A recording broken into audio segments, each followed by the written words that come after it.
You're not gonna believe what just happened. The jury has finally come back with a verdict in the Diddy case, and let's just say, it's not what anyone expected. 2 charges stuck. The rest, not guilty. But here's the twist. They weren't the charges people thought would land. If you want to understand what the jury really decided, and why it changes everything, watch till the end, like, comment, and hit that subscribe button because we're diving into what really just went down in that courtroom, and it's bigger than what any headline is telling you.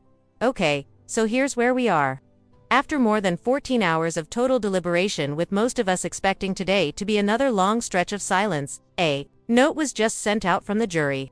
They didn't waste any time. Just over an hour into today's session, boom, verdict incoming. Now remember yesterday.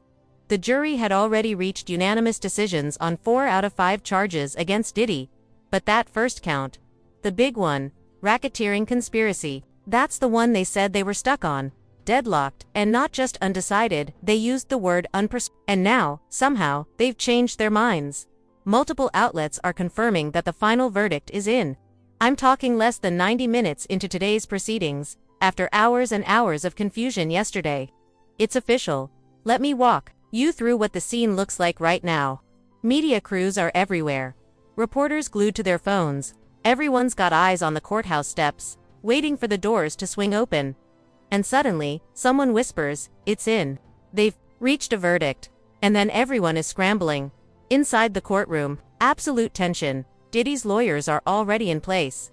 We know his mom and sister came back in. His kids were there earlier. They actually prayed with him in the courtroom this morning before stepping out. He's been waiting in a private room since then, and now, he's back. All eyes are on that door.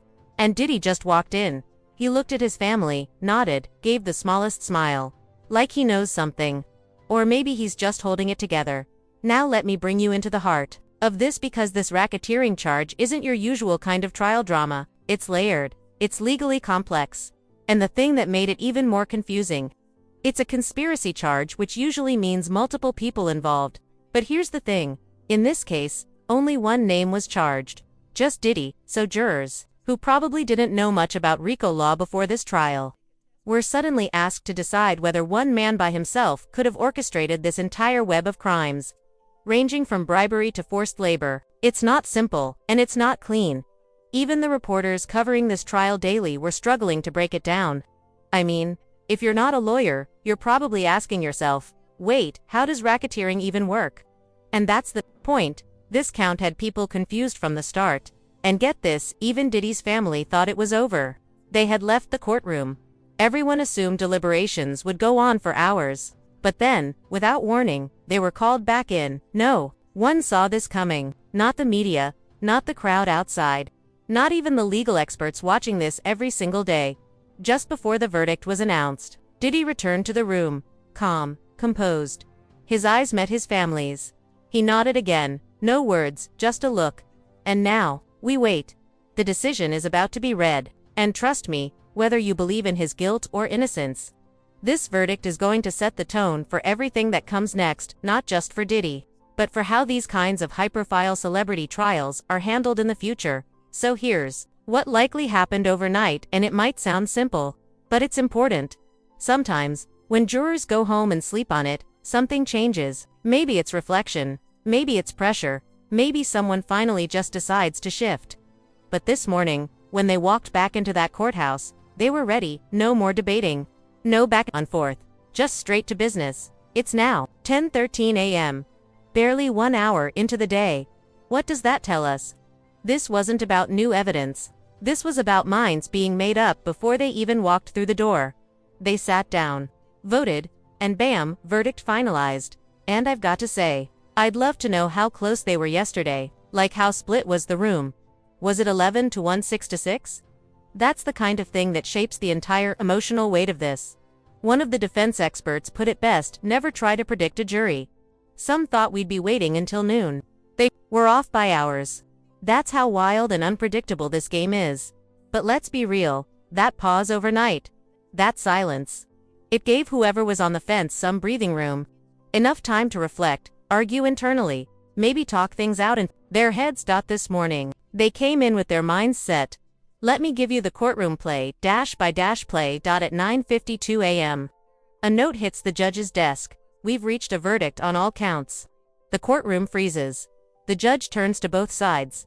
Anything to address before we bring out the jury? No objections. The judge looks at the room. Maintain order while the verdict is being read. No outbursts. And boom, tension overload. Let me break this moment down for you because we don't have cameras inside. But here's how it usually plays out. Diddy's family, who had left earlier thinking it'd be a longer wait, suddenly rushed back in. There's barely time to breathe. Emotions are probably running wild. People silently bracing for a bomb to drop, guilty or not guilty. Either way, it's going to shake something loose. The judge tells the bailiff to bring the jury back and Diddy's lawyers, all 8 of them, rise to their feet. Diddy himself stays seated, calm but no doubt feeling every ounce of weight on his chest. The judge says, "All rise. This is it. This is what 7 weeks of evidence, drama, trauma, and testimony have built toward. Now let's zoom in on count 1, racketeering conspiracy." This charge isn't like the others. It's not simple. It's not a clear-cut yes or no. It asks the jury to believe not just in individual actions but in a system, in an organized effort. Here's what they had to believe beyond a reasonable doubt. Diddy committed at least 2 of the underlying crimes, and we're talking big ones here. Sex trafficking, bribery, drug trafficking, arson. That he was part of an enterprise designed specifically to carry out criminal acts, and that this enterprise wasn't random, it had structure, purpose, and continuity. That's heavy stuff. Yesterday, we knew that. This charge was the one keeping the jury locked up. But now, just under an hour into the new day, they're past it. They've decided. Back in court, the judge looks at juror number 5. He's the foreman. "Have you reached a verdict?" "Yes, we have." "Is it unanimous?" "It is." The tension in that room could slice through steel. The verdict paper is handed off. Every eye in that courtroom, from reporters to relatives, is locked in. And now we wait. The jury's about to read it. Diddy's still seated.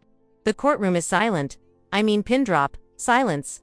You can almost feel the breath being held in the air, no matter which side you're on. This moment is massive. This is the kind of verdict that defines reputations, ends careers, or rewrites entire narratives. And I just got word they're reading the verdict right now. Stick around, because in part 3, I'm going to break down exactly what the jury decided, count by count, and what this means for Diddy's future, the industry, and maybe even how celebrity justice is handled from now on. Trust me, it's not over. All right, it's official. The moment everyone was holding their breath for just dropped, and the room froze. The judge gave the signal. The deputy stood up. And this is how it went down. Count 1, racketeering conspiracy. Not guilty. Sex trafficking of Cassie Cassandra Ventura. Not guilty. Transportation for prostitution involving Cassie. Guilty. Sex trafficking of Jane Doe. Not guilty. Transportation for prostitution involving Jane Doe. Guilty. 2 guilty. 3 not guilty. That's the final breakdown. And listen, that's not what a lot of people were expecting, especially after how strong the government's case looked early on. One of the experts watching in real time said it best. The evidence involving Cassie had everyone thinking this was a slam dunk. The prosecution had messages, timelines, private jet flights, receipts, everything they thought would connect the dots. But in the end, the jury wasn't fully convinced. Why? Because this case wasn't just about what happened, it was about what could be proven beyond a reasonable doubt. And when it came to sex trafficking specifically, the defense may have successfully planted enough doubt, whether through texts, timelines, or implying consent. But the transportation for prostitution charges, that's where the jury drew the line. And here's the real twist. Those 2 guilty counts might sound small compared to RICO and sex trafficking, but they still carry weight. We're talking up to 10 years per count in federal prison. That's not a slap on the wrist. That's a decade of your life gone, and this isn't state-level stuff.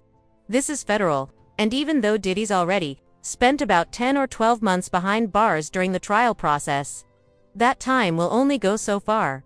This is a big deal, even without the headline charges, and now everyone's asking the same thing. Is he walking out today? Short answer, no, he's not going anywhere. The court doesn't want to risk witness tampering, flight, or media chaos. He stays in custody until sentencing is done. The judge made that clear. And where will he serve time? That's undecided. Could be Florida, could be Pennsylvania, could be the Midwest. But rest assured, he's not going home tonight. So what happens next? There's going to be a formal sentencing hearing, likely in the next 30 to 60 days. In that time, both sides, prosecution and defense, will prep their arguments.